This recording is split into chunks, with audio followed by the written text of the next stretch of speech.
Salut à tous, bienvenue à cet autre épisode du podcast Les Idées Radicules. C'est un épisode de la saison 2. Puis aujourd'hui, on va parler d'un sujet très cool. On va parler d'agriculture solidaire. Exactement. Et pour en parler, on reçoit deux super invités. Donc, Kristen Perry, qui est chargée de projet au Club populaire des consommateurs de Pointe-Saint-Charles. Oui, on reçoit également Marissa Lima, intervenante maraîchère à la ferme Jeune au Travail située à Laval. Et donc, chacune fait partie d'un projet vraiment emblématique là, en agriculture solidaire.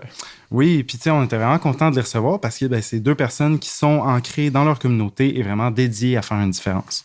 Puis on a eu la chance de parler de des sujets vraiment, vraiment pertinents.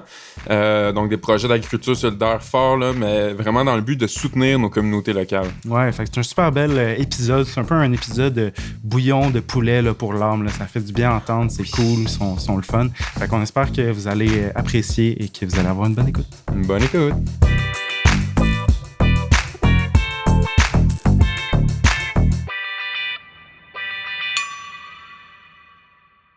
Salut Marissa Lima, salut Kristen, comment ça va? Ça va bien, merci. Vous? Yes, ça va super bien. On est content de vous recevoir, que vous ayez accepté de venir sur le show. Très content. Merci à vous. Et puis, on commence tout de suite. On a une façon à nous de débuter la discussion. Puis c'est tout le temps on peut donner un peu de couleur à votre visage, à votre nom. C'est de savoir quel est votre parcours. Puis quand je parle de ça, je veux dire quels sont les moments forts, quelles sont les étincelles qui fait qu'aujourd'hui, vous avez décidé d'aller travailler dans le milieu de l'agriculture, dans le milieu solidaire. C'est ça. On veut pas nécessairement savoir si vous êtes né à Longueuil puis si votre père s'appelait comment. Ou Ouais, je peux commencer. Cool. Donc oui, moi c'est Kristen. J'habite à Montréal depuis une décennie environ. Puis je suis venue ici pour étudier à McGill, Environmental Science. Cool. Donc c'est quand même relié à mon emploi. Ouais. Mais c'est pas ça que j'ai prévu quand j'ai étudié de faire l'agriculture urbaine en fait. OK. Donc j'ai toujours jardinier depuis que j'ai eu 5 ans. Ah ouais, nice. Puis professionnellement, comme dans une stage, j'étais 16 ans quand j'ai commencé. Donc, c'est quand même plus qu'une décennie que je suis en agriculture urbaine dans plusieurs façons, en fait. Et de plus, avant ça, j'étais vraiment... mais avant de travailler au Club populaire, j'étais vraiment en train de militer pour des causes qui me tiennent à cœur. Donc, justice climatique, surtout justice raciale pour les droits des ouvriers, contre la violence sexuelle, tout ça. Donc, je suis venue vraiment de cet environnement de militantisme puis de lutter pour la justice. Mais des fois, c'est difficile de toujours être contre quelque chose parce que souvent, dans le militantisme, ça sent comme c'est toujours contre quelque chose parce qu'il y a beaucoup des enjeux qu'il faut changer, évidemment. Donc, pour moi, l'agriculture urbaine, c'est vraiment un aspect très positif. Bien sûr, il y a des choses qu'on doit changer, lutter contre, mais c'est plus facile pour moi d'implémenter directement les solutions. Donc, c'est pour ça que j'ai décidé de travailler au club, en fait, d'appliquer. Puis maintenant, je suis la chargée de projet en agriculture urbaine et alimentation. C'est une titre assez longue. Normalement, je dis chargé de projet de jardin. Voilà, c'est plus facile. Mais c'est quand même plus que les jardins. Donc, c'est ça que mon chemin un peu. C'est super. Mais c'est très cool. Bravo. Ouais, bravo, vraiment bravo. Puis je trouve ça résonne aussi qu'est-ce que tu dis aussi au niveau du militantisme puis de la manière de militer. Je pense que on a parlé avec d'autres personnes justement pour une entrevue, notamment Émilie Viaud-Drouin, qui est vice-présidente de l'AKP. Puis justement, elle aussi, c'est ça un peu qu'elle disait, son militantisme qui a comme évolué. Je sens que c'est comme c'est un point fort dans comme la vie de quelqu'un à un moment donné qui est comme plus militant de vouloir transiger vers quelque chose de plus concret dans l'application. Puis c'est drôle parce qu'on dirait que ça arrive souvent que justement ça devient l'agriculture urbaine comme catalysateur de ces luttes-là puis comme manière d'apporter vraiment du changement. Je trouve ça cool. Puis pour la petite histoire, ton stage que tu disais que tu avais fait à 16 ans, c'était où pour le fun? En fait, j'ai grandi à Midland, Ontario, qui est une très petite ville. Donc, c'était un stage avec un jardin communautaire qui était là. Cool. Nice. Cool. Il y avait tout l'enjeu de comme, faire pousser les légumes, mais aussi de les vendre à petit prix aux personnes. Donc, c'est un peu relié à ce que je fais maintenant, même si je ne savais pas en ce moment. Ouais, exact. Mais c'est nice. Clairement, ton message et ton parcours vont rejoindre celui de plusieurs. Mais oui. Yes. Marissa Lima. Oui. Ben, je me retrouve vraiment beaucoup aussi dans ce que tu dis, Christine. Moi, je viens un peu plus du milieu de l'intervention. Donc, moi, j'ai fait mon bac en travail social. Puis, ce qui m'a vraiment tout de suite parlé dans l'intervention sociale, c'était vraiment comme la transformation communautaire, le fait de tous les projets de groupe collectifs. Ça, c'était vraiment quelque chose là, qui me parlait vraiment plus. Donc, je me suis impliquée dans plein d'organismes communautaires. Puis, c'est par l'intervention que j'ai découvert plus l'agriculture. Là. C'est vraiment la ferme, avec une ferme d'intervention, en fait. Là. Donc, qui m'a permis d'arriver là comme intervenante, mais de comme tout de suite voir toute la portée transformatrice d'un projet d'agriculture. Donc, autant communautaire, là, comme dans le territoire, mais aussi vraiment en termes de... Individu. Transformation individuelle, puis aussi en termes de force de groupe, là, ce que ça crée, parce que ça crée vraiment une grosse...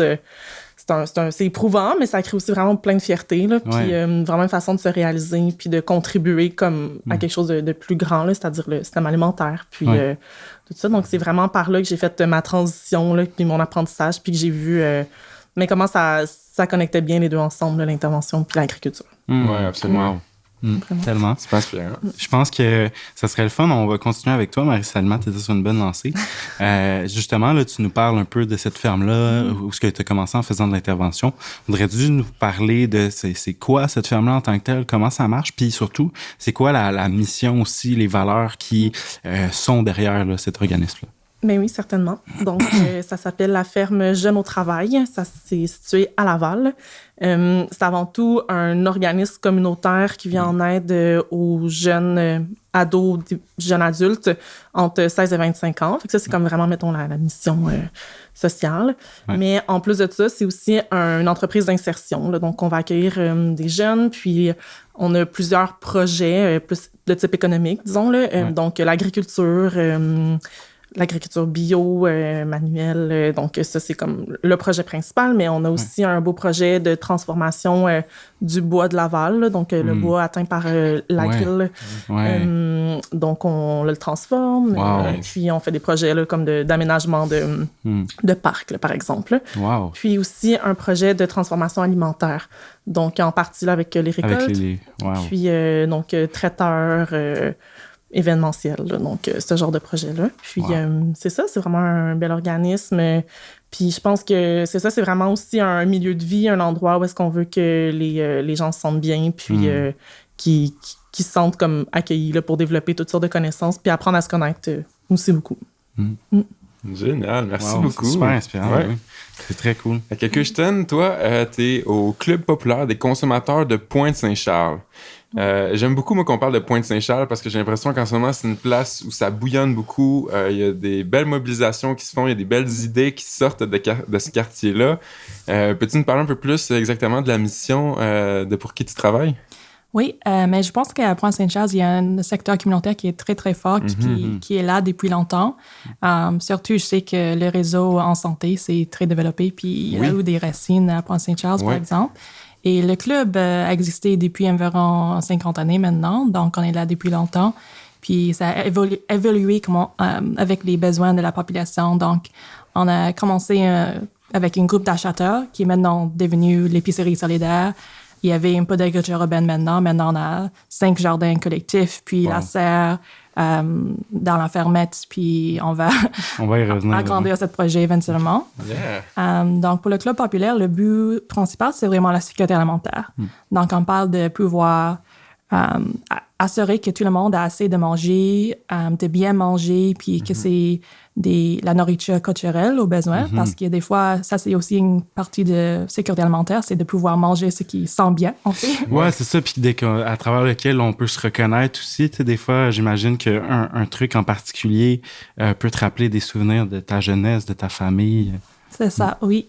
Et à Pointe-Saint-Charles, il y a beaucoup de classes ouvrières et beaucoup de pauvreté. Et de plus en plus, c'est plus gentrifié. Donc, en fait, il y a vraiment un enjeu d'équité, puis de pouvoir répondre aux besoins de toute la population. Donc, on essaie toujours d'inviter tout le monde, mais on priorise des personnes qui sont en plus de précarité, en fait. Donc, oui, c'est ça. On a une épicerie solidaire. Donc, essentiellement, c'est à petit prix. Toutes les nourritures, c'est petite, mais il y a un désert alimentaire à Pointe-Saint-Charles, donc c'est quand même important d'avoir une épicerie qui est là. Tellement. Puis on a les cuisines collectives, donc c'est c'est important de savoir comment cuisiner de la nourriture qui est santé, qui est délicieuse. Comme ça, les personnes vont manger plus santé et la nourriture qui est plus délicieuse. Parce que souvent, c'est quelque chose qu'on manque maintenant avec toutes les choses qu'on doit faire dans la vie hebdo. C'est comme on n'a pas le temps, on ne sait pas comment cuisiner, par exemple. Donc, moi, j'adore cuisiner, puis c'est très important pour moi de pouvoir partager avec mes collègues, par exemple, ma famille. Puis j'aime bien qu'on a des cuisines collectives pour encourager les autres personnes de pouvoir faire ça. Puis finalement, on a les jardins collectifs. Donc, moi, je suis la chargée de tout ça. On a 5 jardins collectifs, puis c'est un partenariat avec différents organismes dans le Pointe-Saint-Charles. Donc, puis est-ce qu'ils sont comme tous au même endroit ou sont genre répartis un peu dans le Pointe-Saint-Charles? Ils sont vraiment partout dans la pointe. On a quelques-unes au nord, quelques-unes au sud. Donc, on a une qui est derrière une église, une qui est dans un parc. On a aussi 2 aux HLM qui sont un peu plus nouveaux parce qu'on veut soutenir cette population surtout. Nice. Puis une juste à côté de nos bureaux. Donc, c'est un peu partout. Wow. Et chaque jardin a un caractère différent, puis un peu des résidents différents peut-être. Donc, c'est important qu'on a tous ces choix qu'on fait pour nos jardiniers. C'est très important. Ouais. Puis moi, je me demande aussi, est-ce que, juste pour bien comprendre, la Fermette, c'est un organisme qui a été créé puis qui se situe, dans le fond, sur le terrain du B7, si je comprends bien, qui est un bâtiment, dans le fond, à vocation citoyenne, on pourrait dire, si on pourrait le résumer comme ça. Tu me corrigeras si je me trompe. C'est quoi le rôle que vous entretenez au Club populaire des consommateurs de Pointe-Saint-Charles avec la Fermette? Est-ce que c'est un projet conjoint ou... Oui, donc en fait, la Fermette, c'est un projet en collaboration avec l'Accent Gardien, qui est un peu le table de courtier de consultation pour tout le courtier. Il y a Bâtiment 7, mais il y a une partie de la Fermette qui est sur le terrain de Bâtiment 7 et une partie qui va être dans les terrains publics. Donc, c'est la 7 Avenue qui est la coopérative qui gère Bâtiment 7. Donc, ils sont partie de la Fermette. Puis, finalement, on a le Club populaire. Donc, c'est vraiment un partenariat entre ces acteurs puis avec les citoyennes de Pointe-Saint-Charles. Donc, c'est un projet de courtier, je dirais. Puis, on vient d'avoir nos papiers pour être un organisme comme la Fermette parce qu'avant, c'était juste nous 3 qui collaborent. Puis, on a dû comme faire toutes les choses intérieurement, mais maintenant, c'est vraiment dans l'organisme. Ah ouais. Nice. Good job. On est en transition. Donc, c'est bien. L'étape de réussite. Ouais. Yes, cool. Puis, je pense que le club, on amène vraiment l'histoire d'être impliqué dans la communautaire depuis longtemps. Le bâtiment 7, c'est nouveau, en fait, pour la communautaire, même si ça fait quelques années maintenant. Puis, il y avait des personnes qui ont milité pour le terrain depuis une décennie aussi. Oui, c'est ça, exact. Mais grâce à ça, on a accès à un terrain dans Montréal qui est un peu difficile des fois d'avoir un gros terrain dans Montréal. Oui, totalement. Puis je pense que de plus, le club nous amène les expertises en agriculture urbaine. Donc, mais c'est une belle implication surtout. Puis moi, je me pose une question. Le terrain que vous avez réussi à avoir, c'est un terrain qui était non contaminé. Est-ce que vous êtes directement en plein sol ou vous êtes en... Non? OK. Donc, en fait, il y a une longue histoire. Il y avait la contamination, ça, parce que c'est des terrains industriels de CN, je pense. Donc, quand on a commencé en bac, en fait. Donc, tous les jardins sont en bac. Puis, on a pu comme mettre une géotextile sur un autre endroit pour faire un jardin sur terre, mais on a rajouté toute la nouveauté. Donc, c'était quand même beaucoup de travail pour faire ça. Beaucoup de travail de bénévoles. Donc, les bénévoles ont travaillé fort pour ça. Bravo les bénévoles. Bravo les bénévoles, on vous salue. Mais les membres plutôt. Les membres. Des membres. Les partenaires membres, c'est ça. Les participants.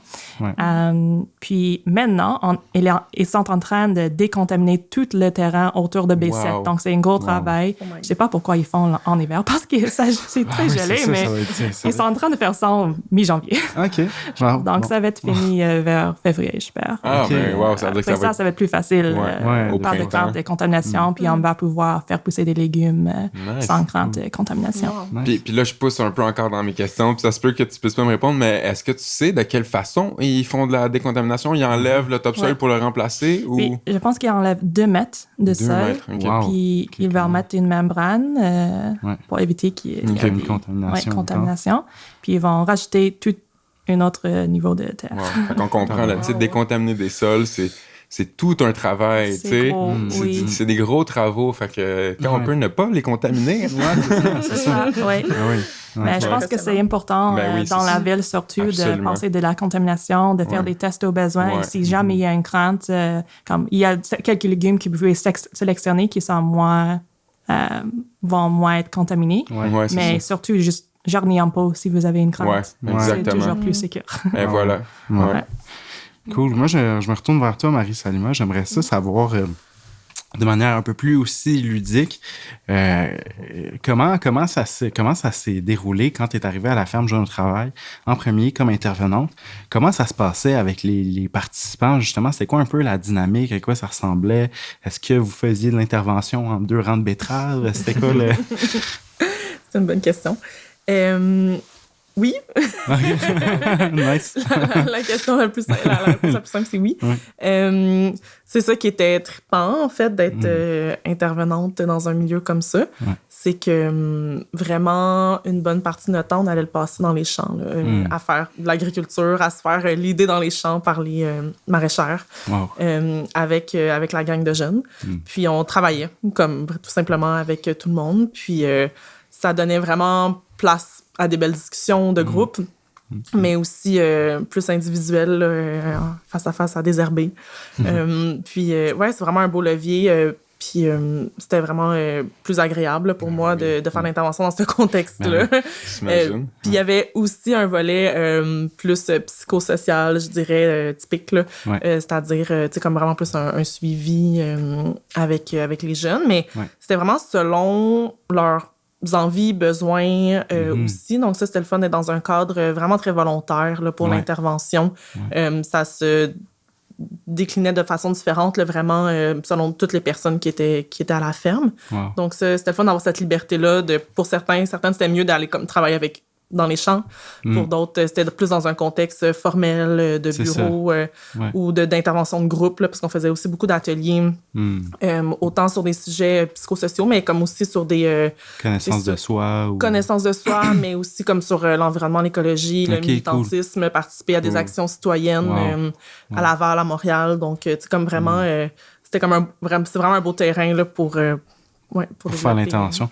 C'est cool parce qu'en plus, j'imagine que, tu sais, entre, justement, comme tu le dis, ça doit dépendre pour qui, mais de façon générale, entre être vraiment, genre, assis dans un bureau face à quelqu'un puis raconter tes problèmes ou essayer de trouver des solutions avec l'intervenante versus, tu sais, être dehors, être en train de bouger, tu dois avoir accès aussi comme à une intimité avec la personne qui serait peut-être plus difficile à aller chercher cette relation-là si tu étais vraiment dans une espèce de face-à-face dans un bureau assis, tu sais. Ben complètement, là. Puis ça s'applique, je dirais pas à tout le monde, mais mettons, moi, je suis plus à l'aise de me confier dans un contexte comme plus informel. Donc, je comprends vraiment. Puis, il y en a pour qui ont eu des parcours peut-être plus institutionnalisés dans leur jeunesse, puis c'est pas nécessairement évident là, de faire confiance dans un contexte là, plus formel comme ça. Donc, je pense que ça crée vraiment des beaux liens. Puis, c'est ça qui était aussi précieux, là, qui est aussi précieux dans cette relation-là. Pour faire un mauvais jeu de mots, c'est vraiment un bel environnement fertile là, pour faire de l'intervention. C'est cool. C'est beau. Nice. Puis, justement, je me demande comment est-ce que justement ces jeunes-là, des fois qui ont passé par votre ferme, ils reviennent-tu des fois vous voir, vous faire un petit coucou, vous dire salut? C'est quoi les retours un peu que vous avez avant? Oui. C'est ça qui est vraiment le fun aussi. Nice. Il y en a, si c'est possible, il y en a qui reviennent. On fait annuellement une fête des moissons aussi, qui est vraiment l'occasion parfaite là, pour comme retrouver les personnes qui ont terminé leur parcours là, il y a une couple d'années. Il y en a qui viennent, ça fait comme 8-9 ans qui ont terminé puis qui continuent à venir nous voir. C'est vraiment le fun, ça. Puis on fait des suivis aussi. Puis c'est même arrivé quand même assez souvent là, que des personnes qui avaient plus d'intérêt pour l'agriculture ou pour un des plateaux là, de travail de la ferme qui intègre l'équipe là, par la suite. Donc, ils donnent un coup de main là, à l'équipe, soit d'intervention, de maraîchères. Donc, c'est comme vraiment important pour nous aussi, ça. De laisser la place pour pouvoir intégrer cette...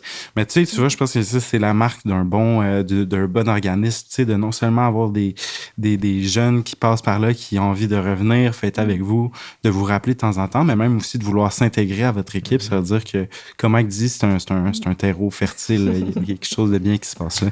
Puis d'une manière plus... au niveau, mettons, de la logistique ou plus de comme qu'est-ce que vous faites. Comment ça se passe, mettons, avec les récoltes en tant que telles? Est-ce que vous faites des paniers? Vous allez-tu dans des marchés?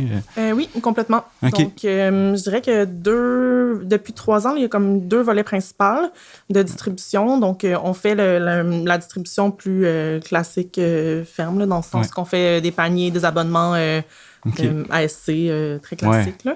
Donc, on a nos abonnements qu'on livre, on livre à Montréal, puis à Laval. Cool. On a un kiosque sur la ferme aussi que les gens peuvent arrêter, puis on vend... Vous venez racheter directement? Oui, exactement. Un petit kiosque devant la ferme avec des produits transformés aussi de la cuisine qui sont au kiosque, juste sur le rang devant.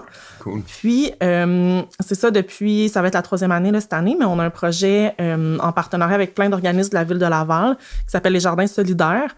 Puis là, on va vraiment produire puis distribuer dans les organismes de la ville de Laval.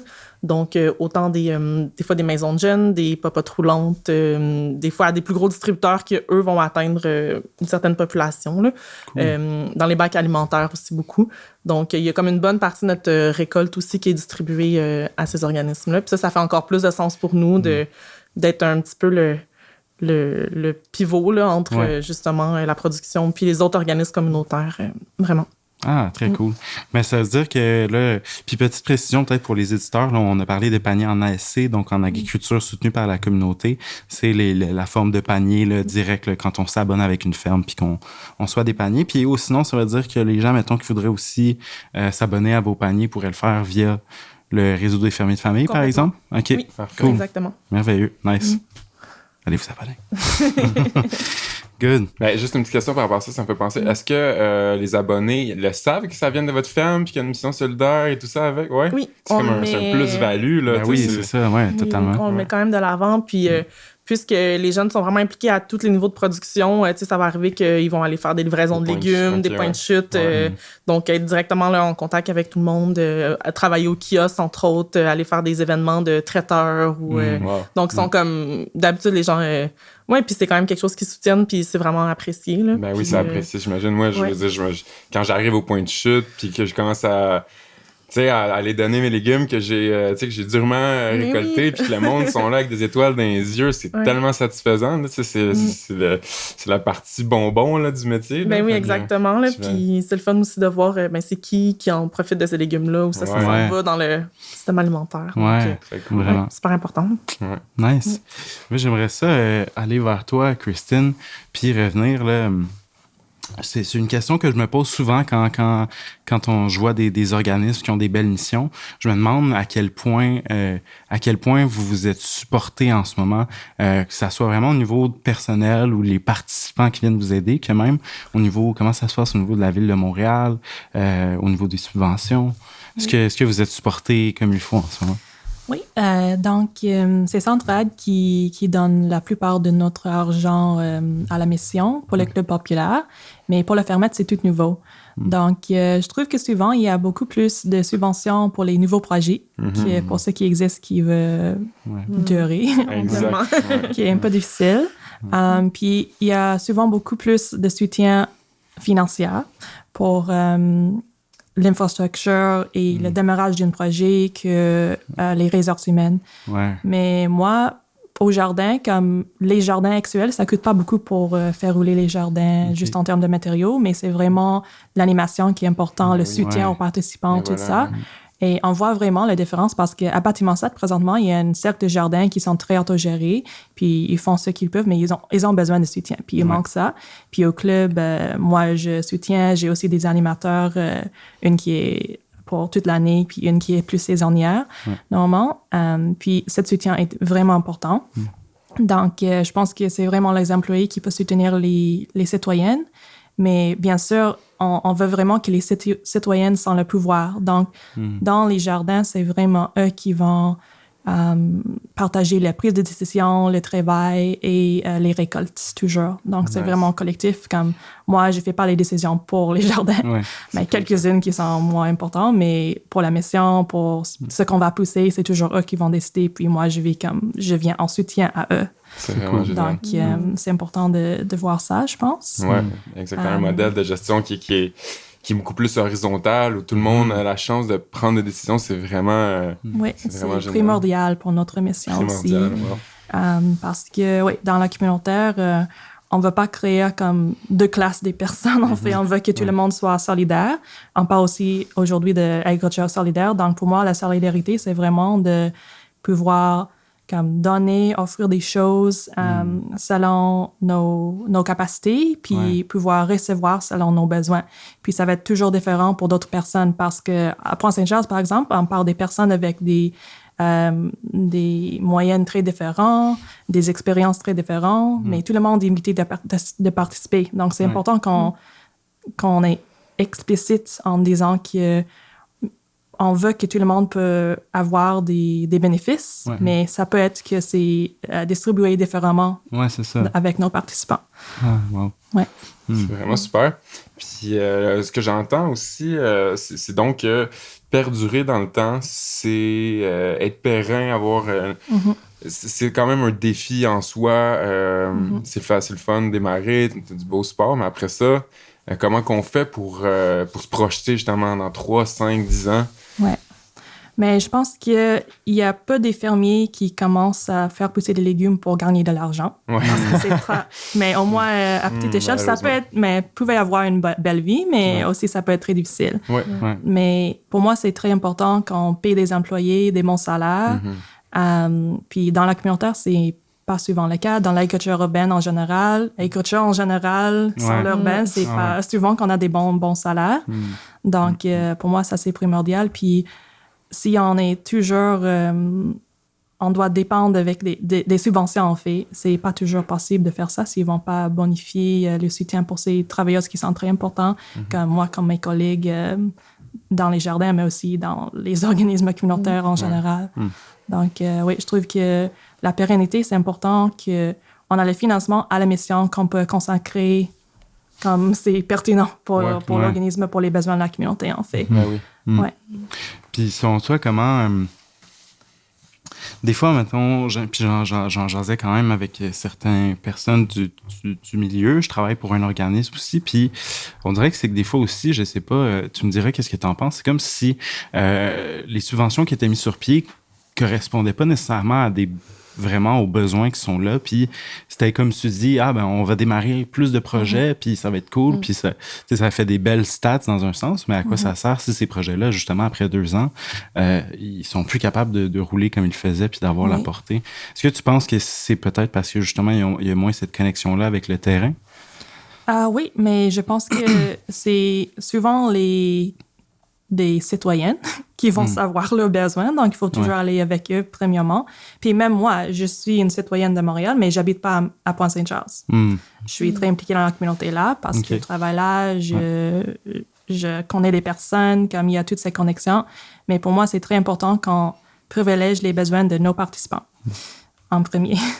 Puis souvent, les subventions, les partis qui vont nous financer, soit les gouvernements, les organismes, etc., ils sont pas très connectés, en fait. Donc, je pense que c'est important qu'ils sont ouverts à entendre, souvent c'est par les organismes communautaires, mais les vrais besoins. J'ai vu des personnes ou des organismes qui sont mieux de faire ça, celui qui sent un peu pire. Mais je pense qu'il y a toujours cette besoin de vraiment de connecter, de savoir les besoins, puis d'ajuster le financement selon ça. Donc, j'espère qu'on peut pouvoir améliorer ça. Puis, je me pose la question, concrètement, quand c'est le temps d'aller tâter le terrain, savoir c'est quoi les besoins, c'est quoi les méthodes que vous utilisez, y a-t-il une espèce de marche à suivre? Puis après ça, pour comment aller faire part de ces besoins-là aux organismes, c'est quoi vos méthodes? Donc, vous parlez au niveau des financiers? Ouais, c'est ça. Financier, pour le personnel et tout. Oui, mais je pense que c'est juste d'être plus connecté avec l'organisme. Ouais. Moi aussi, je fais des levées de fonds, je gère une un giving circle. OK. Wow. Nice. Donc, c'est pas lié à mon travail, mais je trouve que pour moi, c'est important de donner aux organismes qui ont le plus besoin. Souvent, c'est les organismes qui sont pas officiels, en fait, qui font le travail plus connecté avec les gens. Ouais, c'est ça. Avec peu de financement, peu de ressources. Donc, pour moi, c'est important de juste leur faire confiance, en fait. Donc, je parle en termes de comme, mes projets, mais aussi en termes du club. C'est toujours important de garder cette connexion, d'être ouverte au feedback de nos participants et que les financiers vont être ouverts à cette feedback de nous. Puis, avoir une flexibilité par rapport aux étapes suivantes, parce que souvent, on a un plan, puis on veut garder ça. Ouais, c'est ça. Puis c'est pas toujours le cas que ça va bien fonctionner. Puis dans le documentaire, il faut être flexible. Avec la pandémie, on a vu ça, quand on a changé 1000 fois. Oui, c'est ça. Donc, je demande juste cette ouverture et flexibilité, puis collaboration, communication. Je pense que c'est important. Excellent. Fait que j'aime aussi, c'est ça. Donc, c'est beaucoup dans le feedback aussi, puis c'est dans la communication avec les partenaires. Très cool. Puis là, justement, tantôt, je pense que tu nous as expliqué que... donc, je m'adresse à toi, Marie-Salima. Jeune au travail, ça fait quand même plusieurs années. Tu disais qu'il y a du monde que ça fait 9 ans, puis qui reviennent. Fait que c'est une organisation qui a réussi à se pérenniser. Ça a été quoi, tu penses, les clés pour ce succès-là? C'est ça fait 25 ans que Jeunes au travail existe. Bravo. Quand même, hein? Donc, c'est pas... C'est pas banal. Oui, non, c'est vraiment un beau succès. Puis, c'est ça, j'en parlais justement avec mes collègues hier, puis je leur posais la même question. Puis je pense que le premier réflexe là, de tout le monde, c'était de dire que c'est un gros travail d'équipe, là, que c'est vraiment beaucoup de donation de soi, là, puis autant des personnes qui viennent, autant les participantes là, que l'équipe de travail. Il y a énormément beaucoup de dont les gens sont vraiment généreuses là, de comme tout ce qu'ils ont à offrir. Nous, on a la chance d'être reconnus comme organisme communautaire et aussi comme entreprise d'insertion. Donc, ça l'aide parce qu'on a un financement à la mission pour le volet comme organisme communautaire. Voilà. Puis genre Emploi Québec aussi à mettre. Et Emploi Québec, exactement, pour subventionner là, les salaires, puisque les participantes sont salariés à temps plein. Donc, ça l'aide vraiment beaucoup, ça soulage, mais encore là, c'est pas évident de pérenniser le projet. Puis nous, l'enjeu beaucoup, c'est que on a toute l'espèce de tension entre l'aspect de production puis d'aide aux jeunes. Puis on s'est rendu compte à travers les années que c'est pas... c'est qu'on se met beaucoup de pression là, des fois avec l'aspect justement plus économie sociale là, d'être rentable, en fait, parce qu'on a besoin d'être rentable, on a besoin de fournir nos propres revenus là, jusqu'à un certain niveau. Puis ça, on s'est rendu compte que l'équipe se brûle, l'équipe de soutien aux jeunes se brûle, les jeunes n'ont pas nécessairement accès à la meilleure formation quand il y a vraiment beaucoup de pression, parce qu'ils ont besoin de conditions idéales, là, puis beaucoup d'accompagnement, de support pour leur faire prendre une belle place là, dans ce projet-là. Parce qu'on veut vraiment pas que ça soit juste comme ils suivent, là, on veut vraiment les impliquer à tous les niveaux de l'organisme. Donc, il y a comme cette tension-là beaucoup, puis c'est pour ça qu'on est allé chercher, il y a 3 ans, justement, un financement par projet, mais ça nous a comme soulagé pour un certain temps, plus subventionné là, pour faire de la distribution alimentaire, donc enlever une certaine pression là, de production, puis plus aller faire de la production pour des dons dans les organismes communautaires. Mais c'est toujours un équilibre fragile, autant pour l'équipe que pour les personnes, c'est ça, qui s'impliquent, puis pour que ça soit pérenne, justement. Une façon aussi, ça a été de diversifier un peu les projets qu'on avait, mais encore là, ça l'aide, mais c'est aussi encore un stress de plus là, pour l'équipe. Puis ça demande encore plus d'expertise, puis encore plus de... Mais ça aussi, ça peut permettre, comme par exemple le projet de transformation alimentaire, de cuisine, de traiteur, a permis aussi de pérenniser le projet là, sur du long terme. Mais je dirais que c'est clairement un enjeu. Là. Puis comme Christine disait, comme tout le financement à la mission qui est nécessaire, là, vraiment, parce que parce que l'expertise des organismes est vraiment dans ça, tu sais, dans ce qu'ils font depuis longtemps, puis puis faire confiance comme aux gens sur le terrain. C'est vraiment par le financement de la mission plutôt que par projet, parce que ça l'épuise, là, tout le monde. Les gens, ben oui, totalement. Oui. Ouais, effectivement. Vraiment. Je pense que ça pourrait, si jamais il y a quelqu'un qui nous écoute, des subventions, d'essayer de, justement, comme Christine, puis toi, Marie-Salima, disait, tu sais, les organismes en tant que tels, ils ont l'expertise, ils savent qu'est-ce qu'ils ont à faire, tu sais, de leur donner l'argent pour la mission, les accompagner dans cette mission-là. Puis même aussi, des fois, que ce soit juste pour des ressources humaines, c'est ça. Je pense que c'est des projets comme ça, d'envergure, comme le Club populaire, la ferme Jeunes au travail, tu sais, ça a besoin de gens. Puis, à un moment donné, c'est cool, là, je pense, se donner par passion, puis être dans une dynamique le don de soi, puis tout, mais il faut être capable de vivre, de bien vivre, puis de pas finir complètement brûlé après ça, tu sais. Je suis tellement d'accord. Puis c'est vraiment un enjeu, là, je pense, dans les répandus, là. Ouais, c'est ça. Moi, j'aurais aimé ça aussi parler un peu, parce qu'évidemment, le Club populaire des consommateurs de Pointe-Saint-Charles et la ferme Jeunes au travail, je donne en 2 points. J'imagine que vous collaborez aussi avec d'autres organismes. Je me demandais, c'est qui un peu les organismes avec qui vous collaborez en ce moment? C'est quoi leur mission?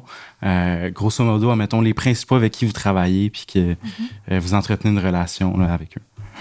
Oui, mais j'avais déjà mentionné cette à nous, donc à Bâtiment 7, parce qu'ils sont présentement un de nos partenaires principaux pour la fermette surtout. Je pense qu'on a beaucoup de connexions avec Action Gardien, qui est encore le table de quartier, de consultation, de Pointe-Saint-Charles, qui soutient beaucoup les enjeux plus collectifs qu'on fait.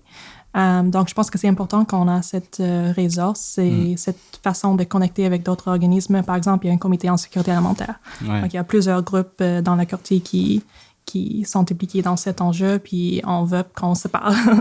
Donc, je pense que cette communication est importante.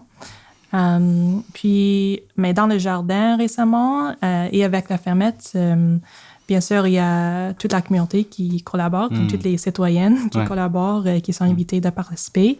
Mais plus concrètement, il y a le BIRA, le Black Indigenous Harm Reduction Coalition, qui soutient des personnes noires et autochtones en situation de précarité, suivant sans maison, par exemple. Puis, on a fait une distro de tabac médicinal cette année et de sauge. Donc, d'ouvrir nos espaces qu'on a et offrir partager ces ressources, en fait, à d'autres membres de nos communautés, c'est important. Puis, j'ai aussi eu le plaisir de parler avec une membre de DESTA, de Black Youth Network, as well. Et on parle vraiment de collaboration pour l'année prochaine parce qu'ils ont un programme similaire de comme insertion sociale, travail. Puis pour nous, moi, je veux vraiment former surtout des personnes racisées pour l'agriculture urbaine parce que je trouve qu'il y a une lacune. C'est ça, ils sont sous-représentés encore. Puis je pense que c'est important parce que souvent, quand on parle de l'agriculture industrielle, il y a beaucoup d'exploitation des personnes racisées, des immigrantes, par exemple, puis c'est un gros problème. Donc, dans le secteur communautaire, je veux pas qu'on fait la même chose. Il faut qu'on change puis qu'on valorise cette expertise, ce travail qui fait travailler nos systèmes alimentaires. Il y a beaucoup d'exploitation en ce moment. Donc, ce sont des collaborations qu'on fait présentement. J'aimerais faire beaucoup plus, puisqu'on ne peut pas vraiment faire des ateliers ouverts avec la situation en pandémie. On a mis un peu en pause nos collaborations, mais je voulais agrandir nos collaborations, mais j'ai essayé de faire des collaborations plus précises qu'on peut faire sans avoir beaucoup de personnes présentes, par exemple. Donc, on demeure des choses, puis je pense que tranquillement cette année, j'espère que ça va bien aller. On va pouvoir inviter plus de personnes. Bon, nice. Cool. Merci. C'est vraiment inspirant, ça, c'est cool. De savoir que c'est comme c'est en amont que ça se travaille, tout ça, tu sais, puis c'est un bel exemple, merci. Vraiment intéressant. Nous, je dirais que je vais parler un peu plus du volet agricole, la ferme Jeunes au travail, pour parler des partenariats, mais parce qu'il y a toutes sortes de partenaires, vraiment plus avec le projet avec l'équipe d'intervention, par exemple. Même toutes les menuiseries. Oui, exactement. Donc, ça varie vraiment beaucoup. Nous, on a vraiment, fait une grosse consolidation de plein de partenaires là, dans les dernières années sur le territoire de Laval pour le projet de production, distribution de denrées, de de nos productions de champs. Le projet principal avec lequel on collabore, ça s'appelle Enfants d'abord. C'est un organisme communautaire en agriculture urbaine à Laval. Puis, on est vraiment dans un esprit de mutualisation des ressources très développé. Là. Par exemple, vraiment comme on joint nos 2 équipes sur le terrain. Donc, autant il y a comme une équipe de maraîchères d'enfants d'abord qui vient travailler avec nous dans les champs. Comme on partage le terrain, les outils, le temps. On partage nos états d'âme, qu'on partage vraiment tout pour faire une production dans le cadre de ce projet-là. Il y a aussi le projet Union à Laval, plus en distribution mini-marché dans des quartiers un petit peu moins desservis là, justement par des déserts alimentaires. Puis, eux sont plus au niveau de la distribution. Donc, des ressources là, comme, mettons, un camion réfrigéré là, qui peut transporter les légumes. Puis, après ça, on va vraiment aller soit par Moisson Laval, quand on a vraiment beaucoup de production à distribuer. Mais sinon, on est en contact avec les maisons de la famille de plusieurs quartiers de Laval, où est-ce qu'on va, là, comme une fois par semaine, distribuer des légumes qui vont être... Puis, on s'organise pour que le jour même, ça soit comme donné aux familles, avec les popotes roulantes qui vont plus faire de la transformation, avec les maisons des jeunes. Fait qu'on est vraiment à plusieurs niveaux. Je dirais le plus gros là-dedans... dans l'idée d'agriculture solidaire, en tout cas, le plus gros défi qui a été pour nous, là, je serais curieuse de savoir un peu ton côté aussi, mais c'est vraiment l'organisation de tout ça. Coordonner. Vraiment la coordination de vraiment y aller comme dans un cycle de production complet, fermé, qui fonctionne bien. Je pense qu'il y a plein de belles opportunités, il y a plein de beaux projets qui veulent s'impliquer à différents niveaux de ce cycle-là, je pense, là, d'agriculture solidaire, mais ça a été vraiment de coordonner ça le plus tissé, puis encore là, de le faire pérenniser. Là. Je pense que là, on est à cette étape-là qu'on se demande comment on va arriver après les subventions là, qui dureraient 3 ans, de faire pérenniser ce projet-là. Mais c'est vraiment avec ce genre d'organisme-là qu'on collabore. Nice. Très cool. Fun. Moi, je me demandais aussi, est-ce que, justement, à date, vous sentez que la place que l'agriculture solidaire prend est suffisante? Comment on pourrait laisser plus de place à l'agriculture solidaire? Ou, tu sais, comme tu le disais, peut-être, Christine, laisser plus de place aux communautés racisées pour qu'ils, eux, prennent aussi cette place-là, que ce soit en agriculture urbaine ou en agriculture solidaire en tant que telle? Oui, mais je pense on a toujours besoin de plus. Mais l'agriculture urbaine, l'agriculture solidaire, puis les organismes communautaires, je pense que souvent, on trouve qu'on essaie de boucher des trous qui sont lassés par des systèmes, en fait, qui travaillent pas bien, qui fonctionnent pas, en fait. Donc, il y a primordialement des enjeux systématiques à adresser. Le racisme, l'abléisme, tous les ismes, en fait. C'est ça. Donc, il y a des choses qu'on ne peut pas régler. S'il y a des personnes, ils n'ont pas assez d'argent pour payer leur panier de légumes, on ne peut pas régler ça. On peut donner la nourriture, mais ce n'est pas la même chose que changer le système. Donc, pour moi, je parle vraiment de justice alimentaire, qui est une étape plus loin, qui est sécurité alimentaire, qui veut dire que toute la communauté est impliquée dans les décisions de comment former, comment développer le système alimentaire, puis que c'est juste pour tout le monde, pour les ouvrières, pour les acheteurs, pour les organismes qui gèrent tout ça. Donc, pour moi, j'aimerais vraiment voir cette agriculture solidaire qui a les opportunités d'être le mieux possible. Et pour ça, il faut adresser ces trucs systémiques. C'est pour ça aussi que je continue de militer, même si c'est pas mon travail présentement, pour la justice alimentaire et pour toutes sortes de justice, en fait. Parce qu'il faut adresser ces lacunes, ces manques de base avant de pouvoir comme accomplir nos visions. C'est ça. Donc, pour moi, c'est très important. Puis, j'espère que les systèmes qui sont en place, les institutions peuvent comme améliorer entre-temps, mais c'est vraiment, il faut avoir un changement, je pense. C'est ça. Absolument. Puis dans les solutions, justement, que tu disais pour la justice sociale, d'avoir, mettons, des personnes de différentes communautés qui sont vraiment au niveau de la prise de décision, de comment aménager, mettons, un système alimentaire avec les organismes et tout. À date, comment est-ce que vous arrivez à le faire? Ça se passe comment à ce niveau-là? Justement, mettons, avec la table de concertation, est-ce que vous avez eu la chance de pouvoir mettre en place certaines choses? Oui, donc je pense qu'on essaie toujours de consulter primordialement nos membres, nos membres, mais aussi la communauté plus largement. On commence avec nos membres parce qu'ils sont déjà impliqués. Puis notre travail doit répondre à ces besoins.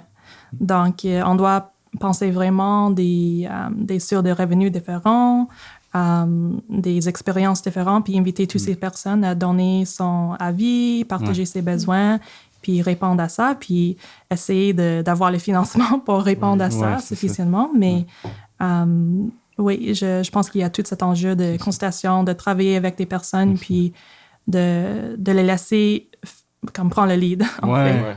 Parce que c'est pas à moi de faire des décisions pour la communauté. C'est aux personnes qui habitent là, qui sont impliquées, qui doivent faire les décisions.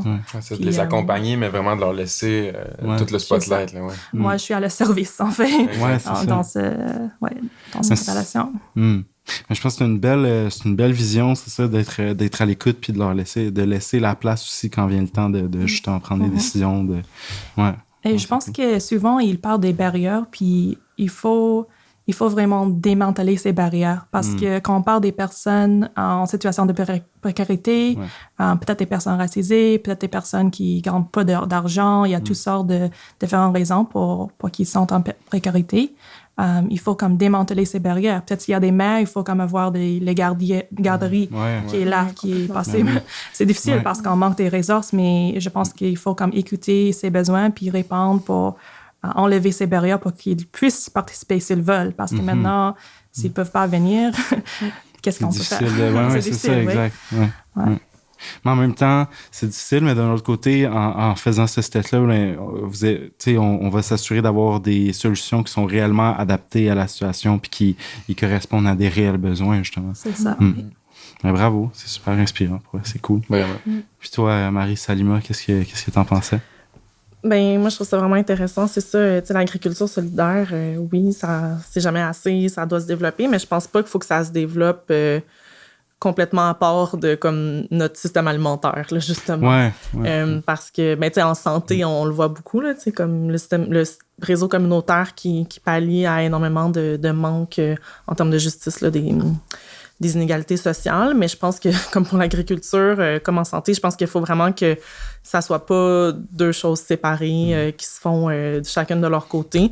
Nous, c'est ce qu'on trouve intéressant à la ferme, là, justement, de autant, tu sais, comme impliquer des partenaires qui ont plus de moyens, comme qui ont l'argent de comme peut-être d'avoir des abonnements à des paniers, mais après ça, de comme créer une espèce de mixité sociale aussi, puis de redistribuer, en fait, ce surplus-là, justement, pour du don de légumes, pour de l'accompagnement, pour tout ça, mais il faut pas perdre de vue de comme pourquoi les personnes sont pas capables de s'en acheter ces légumes-là. C'est comme au-delà. Fait je pense que les organismes, là, ils ont vraiment un gros rôle à jouer là, dans ce circuit-là. Comme les fermes, en fait, je pense qu'ils ont vraiment un gros rôle en termes de communauté, de mixité sociale pour éviter là, que c'est ça se développe en silo, ça soit scindé parce que je pense que ça va être difficile. Comme c'est ça.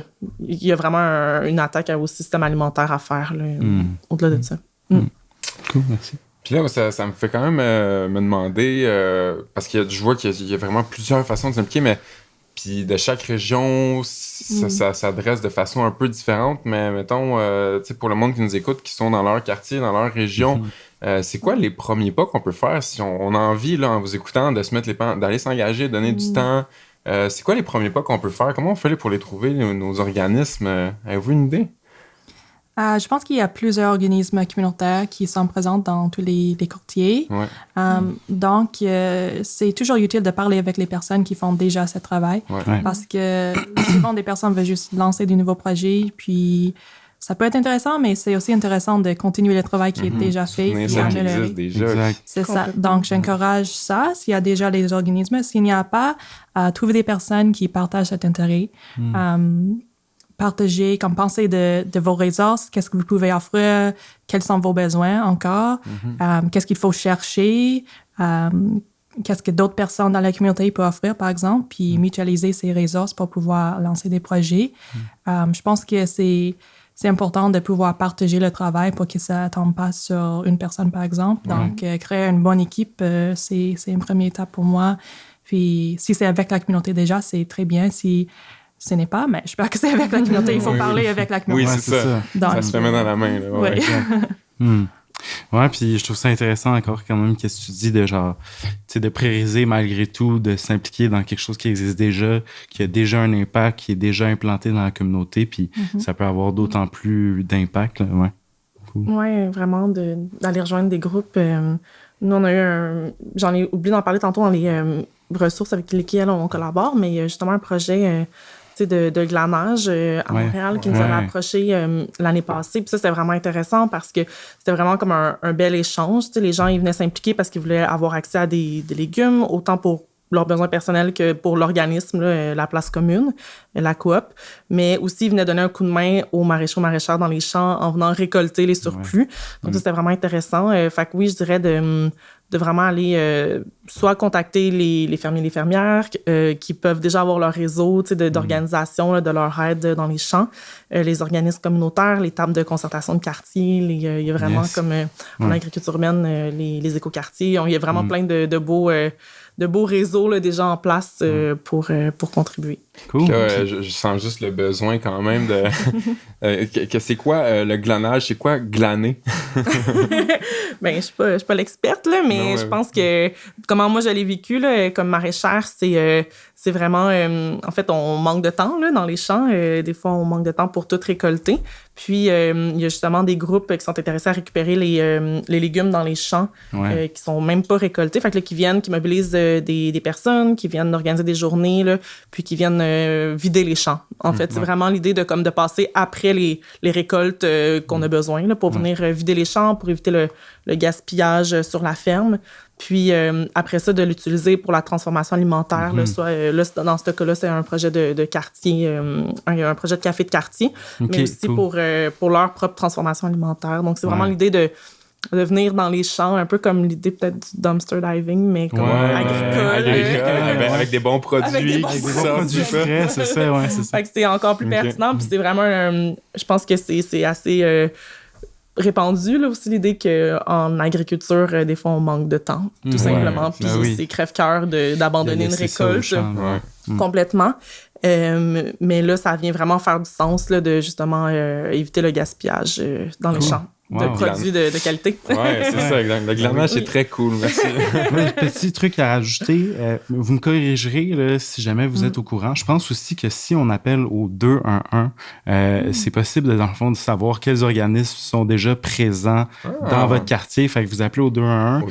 Puis ensuite, ça va être réparti par quartier. Puis tous les organismes qui sont comme déjà enregistrés, vous allez pouvoir connaître du moins le nom. Puis ça peut après ça orienter une petite recherche sur Internet. Nice. Je savais pas ça. Ouais, merci.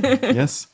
Ou sinon, ça, c'est une question, là, on se la gardait pour la fin parce qu'on avait hâte de savoir justement qu'est-ce que vous en pensiez. Mais justement, c'est quoi que vous pensez que l'agriculture solidaire, c'est quoi l'impact qu'elle a en fait sur le tissu social, sur la communauté?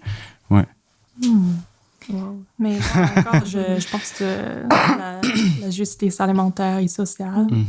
Puis, je pense que c'est toujours intéressant quand il y a un système qui ne répond pas à nos besoins, de créer un autre. Donc, bien sûr, il reste toutes les contraintes, tous les enjeux systémiques qui vont affecter des gens, mais à l'échelle très locale, on peut changer les choses petit à petit, je pense. Donc, pour moi, c'est vraiment de créer ce tissu social qui est plus fort, de connaître nos voisins, en fait, de travailler avec la communauté. Puis, pour moi, l'agriculture urbaine, c'est une bonne façon de pouvoir faire ça positivement. Bien sûr, il y a beaucoup de bénéfices comme santé mentale, exercice, alimentation saine, apprentissage, comme connexion de notre nourriture. Il y a plein de bénéfices de jardiner, par exemple. Puis, j'encourage tout le monde de bénéficier. Et puis, j'encourage les institutions qui ont, comme les terrains, par exemple, les ressources financières, de partager ces ressources selon leur capacité aussi, parce que on en a besoin. Puis, si on peut faire plus de légumes dans la vie, je pense que ça va nous connecter un peu plus à notre système alimentaire. Puis, on a vu pendant la pandémie comment les chaînes d'approvisionnement ne sont pas très fiables des fois. On a vu l'augmentation des prix. Il y a beaucoup d'inflation cette année qui affecte beaucoup nos participants, en fait, et nous aussi. Donc, pour moi, c'est très important qu'on peut créer ces systèmes à l'échelle locale qui va qui va nous faire une communauté un peu plus résiliente face à ces enjeux, face à les enjeux régulés systémiques, mais aussi les désastres qu'on peut avoir, les pandémies, les désastres naturels, tout ça. Donc, construire un autre système qui répond à nos besoins, puis qui répond à la communauté et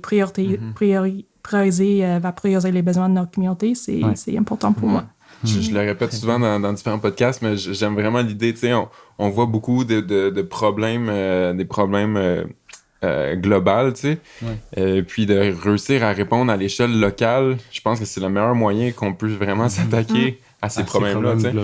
Puis des fois, c'est un peu paralysant, tu sais, de regarder ça au niveau macro, faire comme « Oh my God », mais quand on se concentre vraiment au niveau local, puis on voit l'impact qu'on peut avoir dans notre quartier, dans notre communauté, je pense que c'est là que ça fait du sens. Il faut lutter à tous les enjeux, à tous les niveaux. À tous les niveaux, c'est ça. Ouais, bien dit, t'as raison, c'est vrai. Exact. Mais en même temps, souvent, ça commence par la communauté, tu sais, qui est là autour de toi, ou c'est son champ d'action, mettons.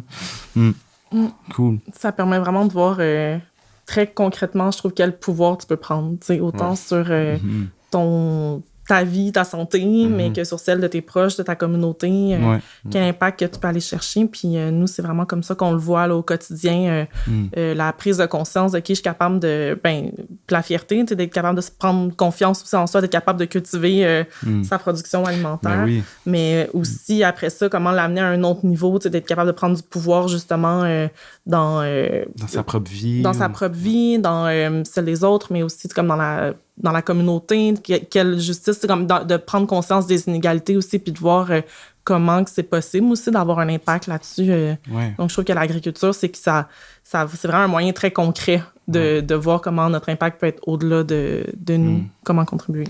Oui, ben, je trouve ça vraiment intéressant parce que, tu sais, d'un côté, je pense que ça peut créer vraiment un tissu fort au niveau de la communauté. Puis comme tu le dis, individuel, je pense qu'il y a des moments, particulièrement quand on est en situation de précarité, tu sais, c'est facile de se sentir... admettons, oublié ou, tu sais, de pas se sentir aussi fier. Puis ça peut être, je pense, un super beau véhicule pour, justement, tu sais, retrouver de la valeur, retrouver une fierté. Puis, fait que non seulement d'avoir comme une communauté forte, mais d'avoir des individus aussi dans cette communauté-là qui, eux aussi, sont forts, fiers, puis qui mettent de l'avant ça. Ouais. Good. Je pense que...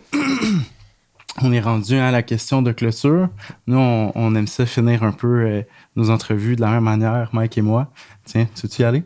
Ben oui, en fait, c'est une question qu'on aime bien parce qu'on commence un peu en demandant par où vous venez, c'est quoi votre parcours, puis là, on aimerait savoir un peu, c'est quoi la suite, qu'est-ce qui s'en vient pour vous, vos aspirations, des projets, autant pour vos organismes que pour vous, personnellement, par exemple.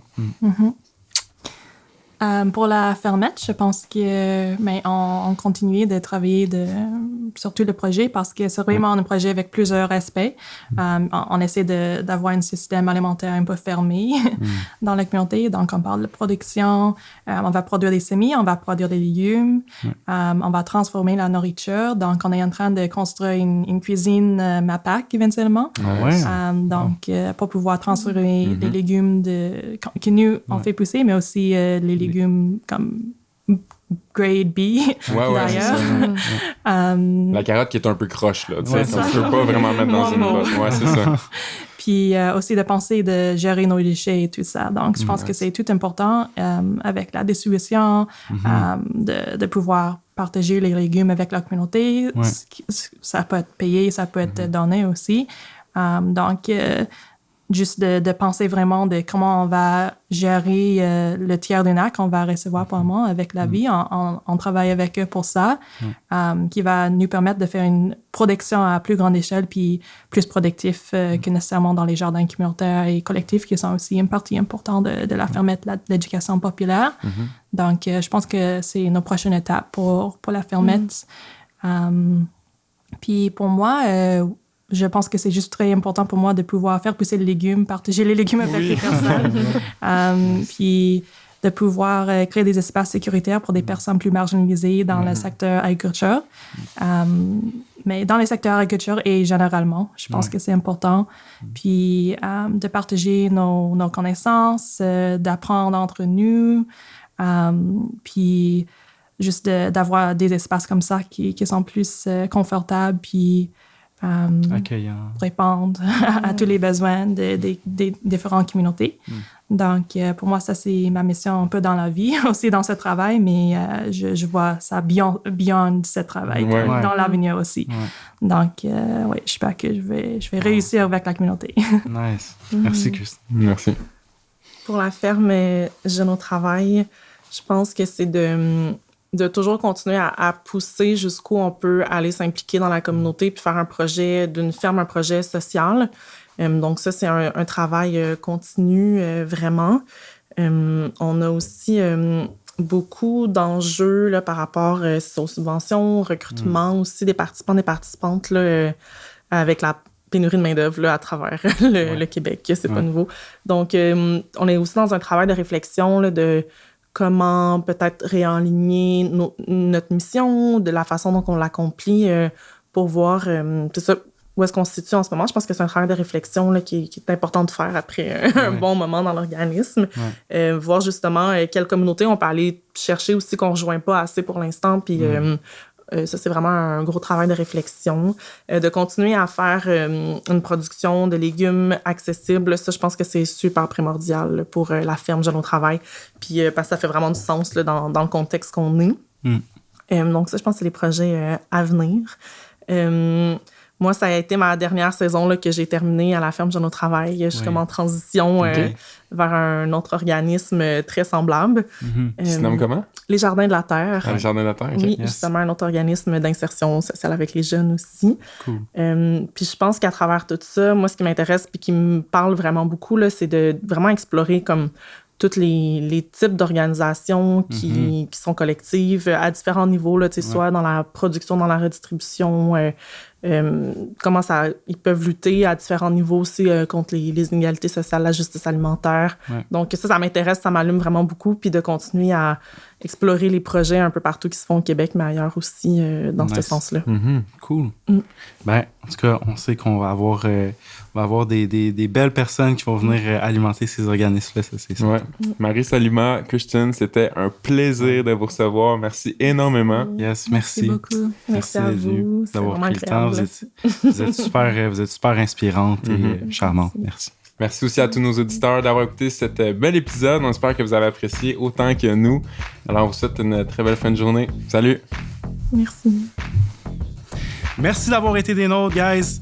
Grande nouveauté cette année, nous sommes aussi maintenant présents sur Patreon. Donc, tous les épisodes seront disponibles 2 semaines à l'avance en primeur. Puis, quelque chose me dit que tous les abonnés pourront également avoir accès à des contenus exclusifs. Alors, si vous souhaitez nous soutenir, allez vous abonner à notre compte Patreon, Les Idées Radicules. Sinon, comme d'habitude, tous les épisodes seront disponibles 2 semaines plus tard sur nos plateformes. Et donc, si c'est pas déjà fait, allez nous suivre sur notre page Facebook et la chaîne YouTube d'Élevage et Culture pour regarder tous les épisodes vidéo des Idées Radicules. Et puis, pour les amateurs de contenu audio uniquement, vous pouvez nous retrouver en fait sur Spotify, Apple Music et Google Podcast. À la prochaine, guys! Salut, merci!